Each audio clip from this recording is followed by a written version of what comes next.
Sana all. For today's video, dahil nga kakatapos-tapos lang ng Halloween, ito nga pala yung mga nangyari nung Halloween party namin sa school. Pumunta na nga pala kami ng bayan dito para maghanap ng susuting kong costume pang Halloween party. Okay. Sa palengke na lang pala kami naghanap ng costume na bibilin namin. Kasi dito sa aming palengke, ay marami ka rin pagpipilian. Ang naisip ko nga palang suotin dito ay yung Harley Quinn na lang. Dahil si Harley Quinn ay nakakatakot din naman.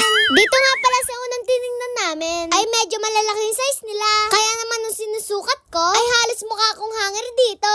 Kaya naman umikot-ikot muna kami para maghanap yung size na kakasya sa akin. Sana all. Marami nga palang arkilahan ng gown dito. At dahil nga sari-sari din ang makikita mo dito, kaya kung ano-anong costume ang pwede mong pagpilian. Medyo naiisip ko nga dito na kung nakakatakot talaga si Harley Quinn. Kaya naman napapaisip ako na palitan na lang ito.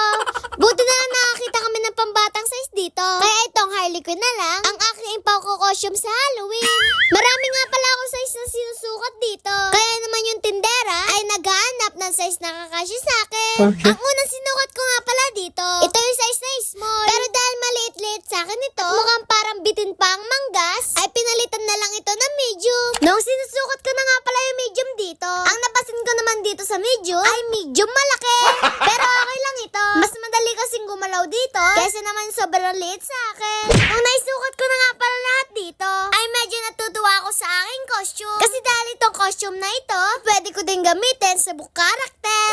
Bumuli na nga rin pala akong kalabasa dito. At itong kalabasa na ito ay panigurado ay mapupuno ko ito ng maraming candy. Nung nakabili na nga pala kaming costume dito, pumunta kami sa bilihan ng laruan para humanap naman ng baseball bat na hawak ni Harley Quinn. Yung baseball bat nga pala na hawak ni Harley Quinn ay kulay pula o kaya blue. Kaya naman umikot-ikot muna kami para makahanap ng ganong baseball bat. Nakakita nga pala kami ng mga ribbon dito. Kasi yung character ni Harley Quinn ay kailangan din may ribbon din sa buhok. At nung umikot-ikot nga pala kami dito, nakita na rin kami ng baseball bat na ang kulay ay kulay light blue. Pero okay na rin naman ito. Kasi naman mag-ikot-ikot kami na wala naman kaming mahanap. Kinabukasan nga ay naayusan na ako ng aking costume. At mini-makeupan na din ako para magmukha talaga ako Harley Quinn. Sana all. Medyo mahirap nga pala yung makeup ni Harley Quinn dito. Kaya kung magiging kamukha ko talaga si Harley Quinn, baka pwede, paki-comment naman dyan sa baba. At kung hindi ko naman magiging kamukha, ay maging honest naman kayo sa pag-comment nyo sa baba. Mabalik nga tayo. Tapos na nga pala akong ayusin dito. At papunta na nga pala kami dito sa aming school. At yung time na yan, natutuwa ako sa aking costume. Nung papunta na nga pala kami sa aming school, iniisip ko dito ay kung talaga nakakatakot itong costume na ito. Hindi ko nga pala talaga alam kung bakit naisip itong costume na ito. Kasi sa tingin ko naman ay hindi ito nakakatakot. Medyo pang character nga pala talaga itong costume na ito. Pero dahil Halloween party ngayon, ay i-enjoyin ko na lang ito. Hindi nga pala lahat ng estudyante naka-costume ng pang Halloween. Kaya naman sabi ng teacher namin, ay kung sino lang yung gusto mag-costume, ay mag-costume. Ito palang costume namin na ito, ay pwede kang manalo ng best in costume dito. Pero dahil hindi naman talaga ako nakakatakot, malamang talo na ako dito.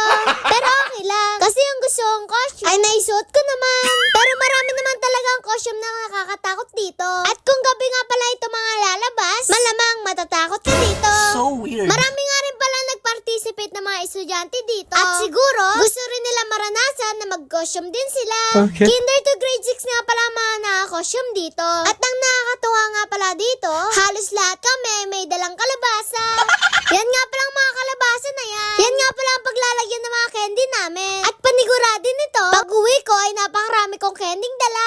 Halos lahat nga pala ay napakagaganda na mga costume. At yung iba pa nga dito ay talagang naka-in character pa. Kami na nga rin pala ang pumanik dito. At ang lahat ng estudyante ay makikita mo talaga sa kanila na gustong gusto nila yung ginagawa nila.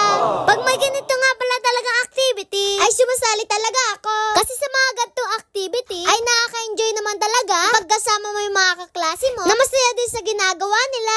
Yung iba nga pala talaga dito ay kinarin nila yung costume nila. Katulad na lang ito nag-zombie-zombiehan na ito, ay talaga matutuwa ka kasi kuwang-kuwa niya pagiging zombie. Kaya pala minsan nga lang pala ako nagbablog ngayon. Kasi yung Facebook page ko ay naka-restricted pa rin ngayon. Kaya kung napapansin nyo sa aking mga views, ay medyo konti ang nanonood sa akin. Kaya si Meta hindi masyado nilalabas ang aking mga vlog. Ang katanging-tanging nga pala nakakita ng mga vlog ko ngayon ay kung sino lang nakapalo sa akin. Kaya naman ang paggawa namin ng vlog ngayon ay madalang